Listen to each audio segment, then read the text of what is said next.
Assalamualaikum warahmatullahi wabarakatuh. Perkenalkan, nama saya Binti Nurul Hidayah dari kelas PGMI 1D, nomor absen 12, bernim 1860205221070.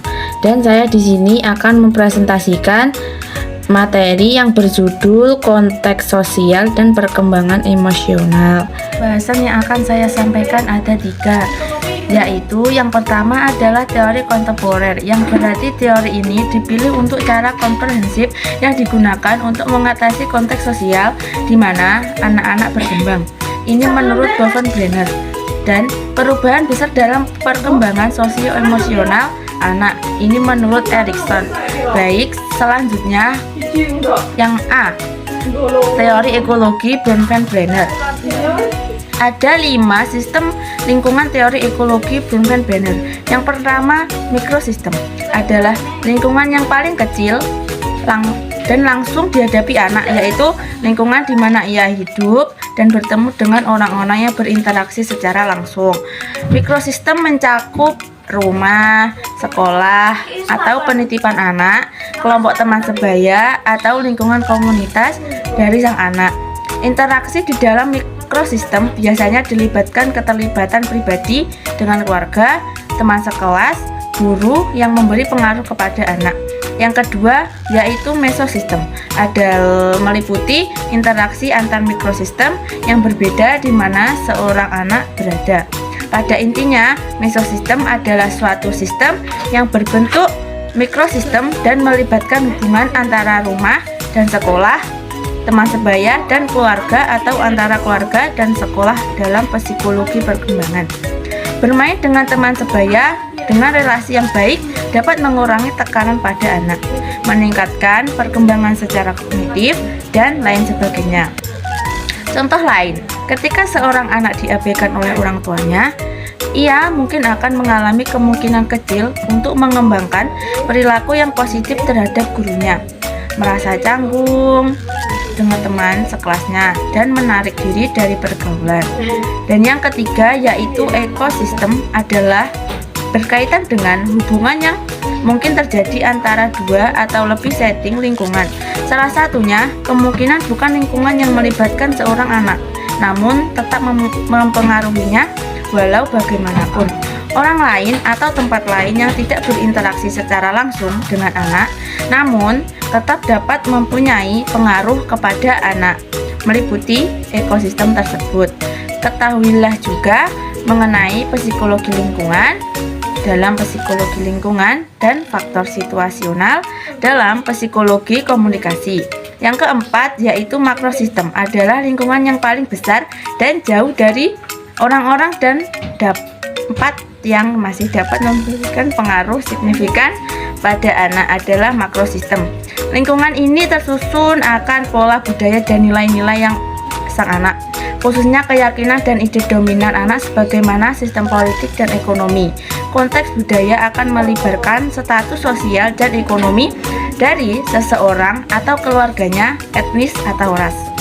Misalnya, anak-anak di daerah perang akan mengalami perkembangan yang berbeda daripada anak yang tumbuh di masyarakat yang damai dan sejahtera. Orang yang dilahirkan di keluarga miskin akan harus bekerja keras setiap harinya, melebihi orang-orang lain. Anggaran pendidikan yang dikurangi oleh pemerintah juga dapat mempengaruhi perkembangan anak. Juga anak yang hidup di daerah yang masih tradisional dan lain sebagainya. Yang kelima yaitu kronosistem, memberikan kegunaan dari dimensi waktu yang mempertunjukkan pengaruh akan perubahan dan kontinuitas dalam lingkungan seorang anak. Kronosistem bisa berupa perubahan, transisi, dan tingkatan dalam struktur keluarga, alamat, status, pekerjaan orang tua, perubahan sosial dalam masyarakat seperti ekonomi dan perang. Mungkin juga melibatkan konteks sosial budaya yang dapat mempengaruhi seseorang. Dan selanjutnya yang P adalah konteks sosial dan perkembangan. Yang pertama yaitu keluarga, berfokus pada hal gaya pengasuhan bersama dan keluarga yang berubah. Perkembangan di lingkungan keluarga memiliki beberapa gaya parenting atau gaya pengasuhan, yaitu yang pertama authoritarian parenting atau bisa disebut pola asuh otoriter, yaitu gaya pengasuhan yang sangat ketat. Itu menempatkan harapan tinggi pada anak-anak dengan sedikit respon. Sebagai seorang tua otoriter, Anda lebih fokus pada kepatuhan, disiplin, kontrol daripada mengasuh anak Anda. Dan yang kedua yaitu authoritative parenting, gaya pengasuh yang mendorong anak untuk mandiri namun tetap memberi batasan dan mengendalikan tindakan-tindakan mereka. Juga memberi kesempatan kepada anak untuk berdialog secara verbal ini menurut Santrop. Yang ketiga yaitu neglectful parenting. Pola pengasuhan ini disebut juga indifferent parenting. Dalam pola pengasuhan ini, orang tua hanya menunjukkan sedikit komitmen dalam mengasuh anak yang berarti mereka hanya memiliki sedikit waktu dan perhatian untuk anaknya. Yang terakhir yaitu indulgent parenting. Indulgent parenting yaitu orang tua cenderung menerima, lunak, dan lebih pasif dalam kedisiplinan. Mereka mengumbar cinta kasih, tidak menuntut, dan memberi kebebasan tinggi pada anak untuk bertindak sesuai keinginannya. Yang kedua yaitu teman sebaya, meliputi status teman, sebaya, dan sahabat. Dan yang terakhir yaitu sekolah, merupakan konsep perkembangan sosial yang terus berubah. Pendidikan masa kanak-kanak, awal transisi ke sekolah dasar, dan sekolah untuk remaja. Yaitu yang C, perkembangan sosio-emosional yang berarti kemampuan anak untuk memiliki pengetahuan dalam mengelola dan mengekspresikan emosi secara lengkap, baik emosi positif maupun negatif, mampu berinteraksi dengan anak lainnya atau orang dewasa di sekitarnya, serta aktif belajar dengan eksplorasi lingkungan, dan bertujuan untuk yang pertama, pemahaman diri atau sense of self dan berhubungan dengan orang lain, dan bertanggung jawab atas diri sendiri meliputi kemampuan mengikuti aturan dan rutinitas menghargai orang lain dan mengambil inisiatif, menampilkan perilaku sosial seperti empati, berbagi, dan mengantri dengan tertib. Perkembangan emosi anak usia 5-12 tahun. Pada usia 5-12 tahun, anak mulai mempelajari kaidah dan aturan yang berlaku. Anak mempelajari konsep keadilan dan anak mulai mampu menjaga rahasia. Ini adalah keterampilan yang menuntut kemampuan untuk menyembunyikan informasi-informasi. Berikutnya anak usia 7-8 tahun. Anak perkembangan emosi. Anak telah menginternalisasikan rasa malu dan bangga. Usia 9-10 tahun, anak dapat mengatur ekspresi emosi dalam situasi sosial dan dapat merespon stres emosional yang terjadi pada orang lain. Selain itu, dapat mengontrol emosi negatif seperti takut dan sedih.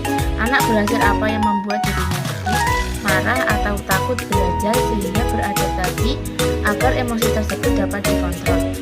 Untuk usia 11-12 tahun, pengertian anak tentang baik, buruk, tentang norma-norma, aturan, serta nilai-nilai yang berlaku di lingkungannya menjadi bertambah dan juga lebih fleksibel, tidak sekaku saat usia kanak-kanak awal. Berikutnya perkembangan moral. Teori ini dikemukakan oleh Lawrence Colbert. Menurut Colbert, yaitu sikap moral bukan hasil sosialisasi atau pelajaran yang diperoleh dari kebiasaan dan hal-hal ini yang berhubungan dengan nilai kebudayaan.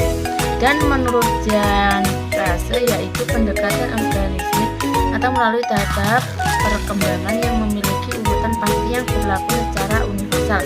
Selain itu, Colbert juga menyelidiki struktur proses berpikir yang mendasari perilaku moral. Sekian pemaparan materi dari saya. Bila ada salah kata, mohon maaf sebesar-besarnya. Wassalamualaikum warahmatullahi wabarakatuh.